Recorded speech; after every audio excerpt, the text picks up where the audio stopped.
reach out to people because it happens in one day.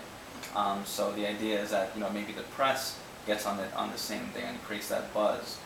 So it's all a big mini movement, if you will, a big project that happens in a short amount of time. So what do you do exactly on Z-Day? So Z-Day, the Z-Day I went to, it was at this cultural center, and we basically watched presentations, and some of the speakers such as Peter Joseph spoke, Jacques Fresco, Roxanne Meadows, and there was a few moments where we had other members from Italy, from Netherlands, from France, from the U.S. Chapter coordinator spoke as well.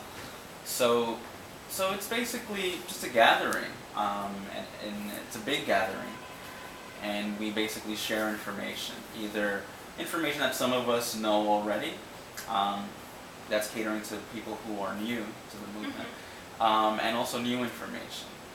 So the last Z-Day, there was a presentation called Social Pathology, and that was presented via Z-Day. So right now, this Z-Day, I guess is up in the air. We're still figuring out what we're going to do as sub-chapters. Here in New York City, I guess what was great is that Peter Joseph, his residence is here in New York City. So Z-Day was here, and we, as a sub-chapter, didn't have to really do much, except maybe help during the event, and maybe for those who are more involved, maybe they have to do some legwork and some research and whatnot. But now it's up to us to figure it out. Peter Joseph, I believe, the next Z-Day is going to be in London. So yeah, it's a really big event, and I'm excited and nervous, if you will. It'll be the first time that we, as a sub-chapter, organize it ourselves. How long you been in the movement?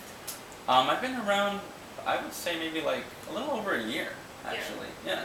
Not that long. I guess half the time the movement's been around. Why is for you so, personally for you, it's so important, that moment? Okay. That is?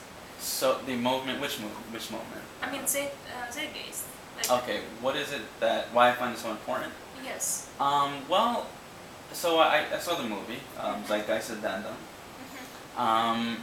Once I saw the movie, I'm not generally very quick to jump into anything. So I listened to the radio addresses, and a lot of what their concerns were, they talk about, the stigma of criminals. They talk about education. They talk about these lack of resources. They talk about health issues and maybe the cancer industry. I mean, there's so many things that I see as a problem myself. And I think for a lot of people in the movement, the reason why they got involved is because those ideas, they were there already for us. Peter Joseph, compiled them and put them in a film, and started a movement from that. But a lot of that already resonated in us, and we just didn't connect. So now we have an opportunity to connect. I personally, I'm an artist, and I have an interest in science as well. So very often I'm also into being athletic and staying active.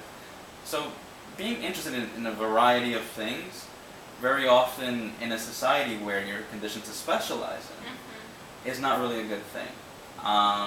So I related to that as well. They talk about needing generalists and people who have a broader understanding of things, and I'm like, wow, at least on a personal level, I have an outlet and I have people I can relate to, because we talk about a lot of creative things, a lot of technical things, and I think, yeah, that helped me see that, okay, these are people who I want to work with, and this is a movement I want to help expand, because we're not band-aiding something.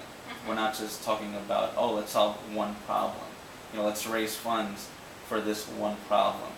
But if all these problems relate to one root cause, why not focus on that? So that's one of the reasons why I got involved. A lot of those things. It's just very. It's a I guess I would say, so many things that I related to, not just with the movement's ideas, but the frustrations overall with this society and this culture. That I was like, okay, I think I'm gonna try this out. So is it for your hobby or purpose of your life? I wouldn't say it's the purpose of my life nor a hobby, but I think it's something that I'm doing right now, something that currently seems to be the, the best way to go.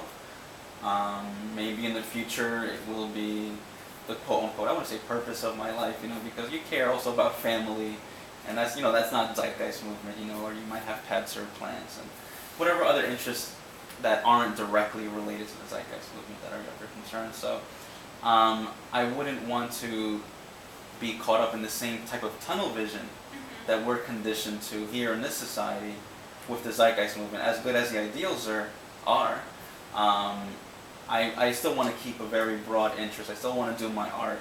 I still want to have fun with friends and, do all these things that I feel are very important for your health. So it's not just 100% Zeitgeist and I don't think about anything else. I think, I guess try to be sensible with what I'm doing. I'm trying to keep a balance between, Zeitgeist, personal, creative, and of course work, because we're still in the system right now. So what do you do for work?